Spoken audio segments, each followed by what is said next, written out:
Welcome back to Live with RXMuscle's Iron Road to the Olympia, brought to you by Scitec Nutrition. Visit scitecnutrition.com. I'm Dave Palumbo, and tonight's guest is 4-time Miss Figure Olympia, 3-time Miss Figure International. She's known as the Golden Girl of the Figure Division, Nicole Wilkins. Welcome. Hey guys, how are you? Hey. Going into the Miss Figure Olympia this year as the underdog. How does that feel? That's a position you haven't been in a while. Yeah, I mean, I've been here before, so anytime I'm in the underdog, I really have nothing to lose at this point. So, you had won the Olympia 4 times. You lost it. It wasn't consecutive. I know Aaron Stern had grabbed it a few times in between. You kind of were very dominant the last couple of years. You had, I believe, you had brought the best look that we had ever seen from you in recent years.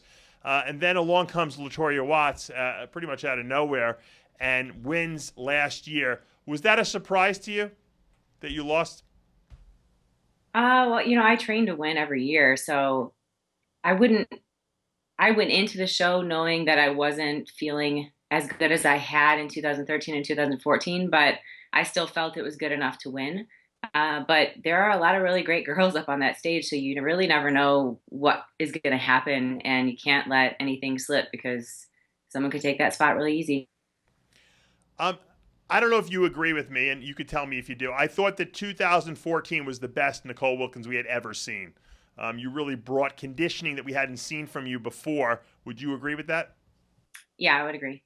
What changed in 2014 that you were able to finally, I guess you can say, understand your body enough so that you can bring in the level of conditioning that a lot of people thought you weren't capable of? My training was 2013 and up until now, my training has been a lot higher volume. My diet has been much more strict and diligent. I've had longer preps than I have in the past, which I think has allowed my body more time to get in better condition.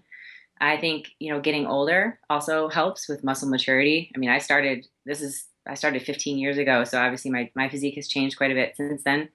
So I think all those factors, and in 2013, I started working with Hani Rambod, and I think that was also a really, really great change. So, a lot of people don't realize when you turned pro, I forget what year that was, you won the fitness and the figure NPC Nationals in the same year, in the same show. Is that correct? Am I right? Yeah, in 2007, it was the Figure Nationals and the Team Universe actually in the same competition, and I did figure and fitness and won the overall in both. Yeah. I believe that's still a record. I don't think anyone has beaten that. I believe one other person had won. So I think that record will stand forever. Never do. You're right, probably, because everyone's specialized now. A lot of people, when you look at the fitness division nowadays, because coming from a fitness background, obviously, and you had a good routine, do you ever say to yourself, "Hey, I might want to strap on the old fitness costume again and do a couple twirls on stage"? No. No, I actually, when I was competing in fitness, I always felt that I was stronger in the figure division. My routines were decent, but compared to like an Oksana or a Tangi Johnson or an Adela at the time, I just wasn't up to that level. My routines were on the slower side, so I never felt that I could get to the level that I wanted to. So I think figure was really where I was supposed to be. I probably agree with that. Now, last year, obviously, Latorya Watts, who didn't even win the Arnold, but comes into the Olympia, and it seems like the judges just kind of accepted her physique as being what they wanted, because that physique had been there for a couple of years now, and I don't think it was getting rewarded as much as it was. When you speak to the judges, or you spoke to the judges after the Olympia, I'm sure at some point you probably went and talked to someone. What was the reason they said that you didn't win? The feedback I got from last year was that I needed to be tighter. So I think they were comparing my 2014 look to last year, and that they were expecting me to look that way, and I was just shy of that. So, is that frustrating to you when people judge your physique based on the best Nicole Wilkins they had seen rather than maybe what was up on stage? Because, I'm a big Latorya Watts fan in one sense, but your physique, the way it looked last year, was good enough to win many other Olympias, and why all of a sudden they decided it wasn't good enough here? Do you think you kind of ruined it for yourself by coming in too good in 14? No, I mean, I thought that Latoya deserved to win last year. I think that, yeah, I definitely felt that she deserved to win. So Knowing that she beat you last year, obviously you weren't at your best. What's the game plan this year to try to win back the crown? I started much earlier to allow myself more time. Last year, I started right after a European vacation, so I was behind schedule and I never quite caught up. I think if I would have had a couple more weeks, maybe I would have had a little better conditioning. So my plan this year is to, I think my shape has really improved. I've worked on making my back wider, which I think will help accentuate a smaller waistline. Been working on rounder glutes. Those are all things that I've been focusing on for a really long time. And obviously conditioning is the last piece of it, which will come in the last couple weeks. So that's my game plan. Just come in the best I can. That's all I can control. I'm going to ask you a question, and obviously, you can answer any way you want, but when you think about, after the loss last year, what does that do to you psychologically? Because, you're reigning Miss Olympia and you lose. It's got to hurt inside. I'll never experience that because I was never Mr. Olympia and lost. But what does it feel like as the reigning champ to lose the crown? And how do you overcome the depression or whatever sets in after that loss? I would have to say that the first time I lost my title, it hurt the worst. It was something that I was not expecting. I definitely went home just kind of like, what happened? What just happened? And then it fueled my motivation. I always tend to do better after I lose because it's tough to be on top sometimes because you second guess a lot of the things that you're doing. You want to make sure that you try to match what you did the previous year and you don't really have anything to chase except yourself. The second time I lost, it obviously hurt, but I knew what it had felt like. So I knew what to expect the next year. And this past year when I lost, I knew going in that I didn't feel my personal best. And, it just gave me more fuel for this year. It's tough, especially after the first couple of weeks you get home and you realize what just happened. But the only thing you can do is just get back to the drawing board and do what you're capable of doing and take it one day at a time. So after the loss, when you kind of were evaluating what happened, did you say to yourself, you know what, I lost because I wasn't my best? Because that's a comforting feeling in a sense because you can get better. But did the thoughts ever go through your head, hey, maybe I can't beat this person. Maybe they're just better than me. Because, there's always someone better than you at some point in time, somewhere. I think if you think that way, it makes it much harder. If you think that there's, no matter what you do, no matter how good you are, that you're never going to be good enough again, it's really hard to train for a show knowing that you're never going to win again. So in your head, you have to think, I still am a champion. I still won this 4 times. I have the capability to do it again. So I'm going to do everything in my power to make that happen. And if it doesn't go my way, at least I know I did everything that I was supposed to do and focused on all the things that I could control. At the end of the game, at the end of the day, the scoring is the judge's decision. And I can only show up on stage the best way I know Nicole can show up, and the rest is up to them. Yeah, that's very astute because that is it. You can't really control what anyone else is going to do. I kind of equate the Nicole Wilkins versus Latorya Watts battle back as I would almost say it's almost a mirror image if when Corey Everson retired from women's bodybuilding and Linda Murray took over as the title holder, they never really faced each other on stage, but had they faced each other, had Corey come back that year after, I think it would have been a good matchup. The same way, Corey versus Linda, I kind of equate Nicole versus Latorya. Do you see yourself as like an earlier generation fighting the new generation?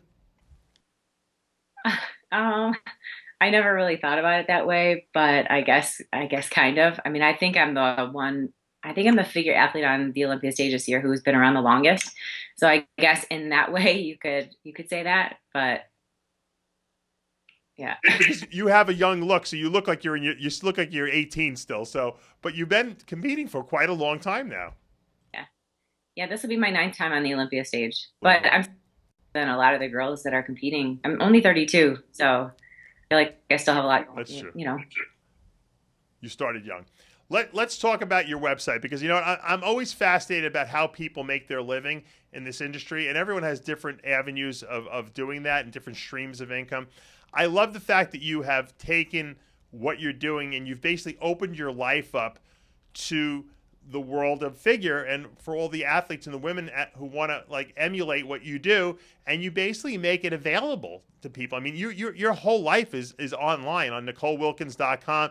If you subscribe to your membership site for $10 a month, you can see how you train, how you eat, what you do during the day. Is that tough to open yourself up that much? Initially, yes, because I spent thousands of dollars and years and a lot of ups and downs learning what has gotten me to this point. And to give it away for $10 seemed kind of, unfair in a way, but I wish that there was something like that available when I started so that I could, learn much faster. And honestly, if someone wants to do my nutrition and my training program and it helps them see changes and results in even just a small amount, I feel like I'm doing my part. It doesn't necessarily mean they're going to win the Olympia. They might, but yeah, at first it was, but I the feedback that we have gotten and that I've gotten personally from it has been much more rewarding.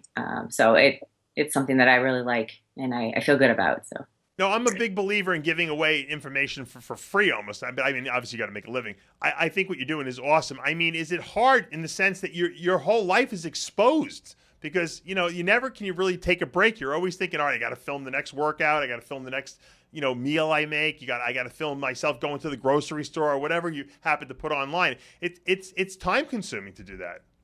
Yeah, it is. And there are times, I'm not gonna lie, where I don't want to be on camera and want I don't want to do it. But uh yeah, I guess even if you had a day-to-day like 9 to 5 job, you'd have days where you didn't want to go to work. But yeah, if your job is based off of being on social media and being in the public eye, it can be difficult sometimes, definitely. What's the biggest mistake that you see women making in the sport of figure or competing in general that you have corrected? I know because I can tell you the question that I get asked the most from bodybuilders. What in your realm of what you're doing do you see people the biggest mistake they're making? I would say that for women, probably not eating enough and trying too many extreme diets and not being able to be consistent. That's really the biggest thing. I mean, they're either really, really like 100% or they're nothing at all. So finding that happy medium in the middle where they can stay consistent, eating healthy, watching their portion sizes, and not going and binge eating or starving themselves. They're going to make for a much happier lifestyle and their body is going to look and feel better all the time. So I think that's probably one of the most common questions that I get or things that I see that I would want to help fix. I would go along with that. I think diet is probably the biggest mistake people make in all realms of competition. Now, what's going on? I remember the last time we spoke, you had taken over Jen Hendershot's Fat Camps, and I know this. I think you're up to the third year you've been holding this. How successful are those? How many are you holding this year? And how's that going? It's going awesome. Yeah, it started how I took over the business. This will be the third year on my own, and I have a new staff, and I'm in charge of putting together the locations and getting the gym contracts and all of that good stuff. We do go worldwide, so we went to Australia for a couple camps this year. Went to Canada 3 times. Most of the camps are in domestic states, but next year my goal is to have between 12 and 14 different camps, and they range anywhere from I would say our average is about 75, but we have sold out numerous camps at over 100 girls. So it's been really successful. It's a ton of fun. It challenges me as a trainer because for the first I've been personal training for a really long time. And for the first 3 quarters of my career, it was always one-on-one. And training groups of 50 to 100 women at a time is a much different animal. And it has challenged me as a trainer to keep the flow going, keep the energy up. You get to meet a lot of different people. And I think what surprises me the most is the type of women who come. I was in the beginning thinking that most of the women who were going to attend were people who were in the competitive industry or advanced in their workouts, and we get people that are 15-year-old to 76-year-olds, very beginner. We get competitors, and they all work out together and they all motivate each other. It's really cool to see. So yeah. How long do those camps last? Is it a whole day? Is it 2 days? What's the process that you go through there? So it starts Friday night. It's all day Saturday and all day Sunday. Long day. That's a long weekend for you. Yeah, we would split up the workouts into separate body part training. We do cardio, nutrition. There's a lot of motivational speaking. We have lunch together. At some of the retreats, we all go to dinner at night. So it's a pretty jam-packed. It's like a going away women's weekend. So it's cool. Cost for a girl to sign up for that? It's about $350 a weekend. Guys go too, or is it only for women? Only women. Wow. Yeah, only women. But I do boot camps and other one-day seminars. Like I just did one in San Diego last month, and that was co-ed. So men and women can come to those. What about transgender? You take any transgenders? Anyone. Yeah, anyone's welcome. Just kidding around with you. Now, you got the Nicole Wilkins clothing line that's booming. I know you got a couple new outfits coming out. Where can people buy these? NicoleWilkins.com again? Yeah, all the clothing is available at NicoleWilkins.com. And then I'll be bringing it to the Olympia, so I'll have to sell them at the booth there. And then I do sell them at the camps too. Find your clothing for you? I do actually. So Really? I work with, there's a group of girls that I work with in Florida, and it sometimes takes 6 to 8 months before I get the new product. So I'm working on a couple athletic dresses right now, and then I have 5 new leggings, and then a jogger that's coming out in October. So it's fun. It's not like my main source of. It's not my number one, but I have a lot of fun doing it. It's another small stream of income, which I always tell people you got to keep multiple streams of income going, and you enjoy it. So let's talk about the NPC Nicole Wilkins Classic that you have every year. Obviously, you live in California now, but you're originally from Michigan, so I know you go back there and you do that show. I believe this past July you had another rendition of it. How successful is that? Do you like promoting shows? I do, yeah. I have a co-promoter, so I've been doing it for 7 years. I had a new co-promoter this year and a new venue, and it's a national qualifier, and it's one of the largest shows in Michigan, and I really enjoy it. I remember the first year I did it, I was actually the guest poser and did my fitness routine. So it's fun to give back and to meet the athletes. And I'm very hands-on, so I like to be backstage and help the girls. And I get everybody cupcakes, and it's great. Yeah. How many years have you been holding that show now? This was the 7th. Have you seen?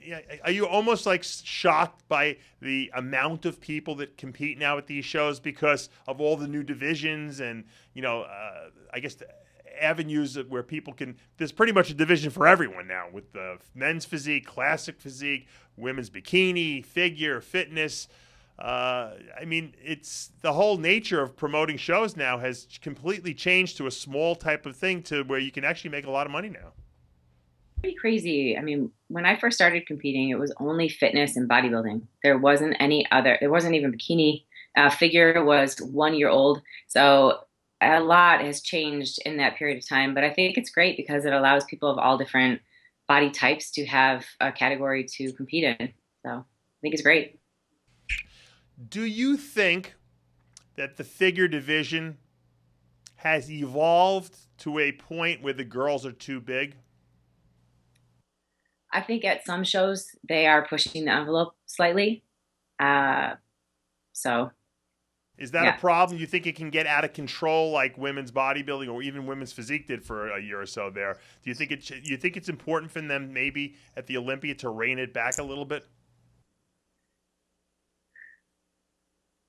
I think that if they do, it will create more of a distinction between figure, fitness, and physique.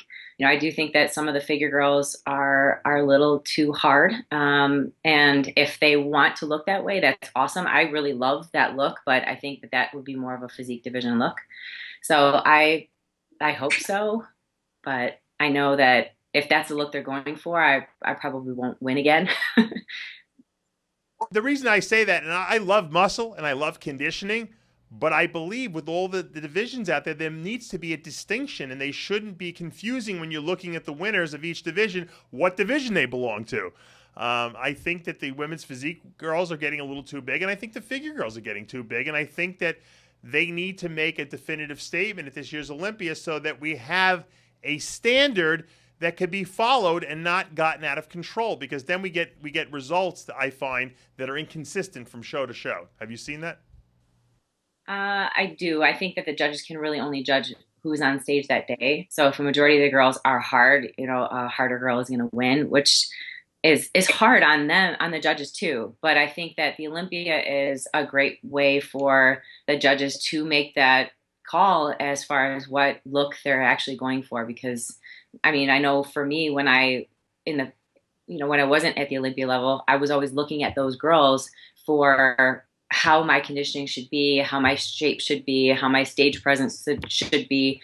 And, so I do think that is the opportunity for them to make a statement if that's what they're trying to do. Well, Nicole, best of luck. And I guess we got less than 2 weeks to go now, and you're going to try to regain that title. I believe you're like Muhammad Ali. This is the third time you're going to try to regain the title? Yeah, I know. Never been done before, so... That'll be another one for the record books. I think are you the winningest figure Olympia champ of all time right now?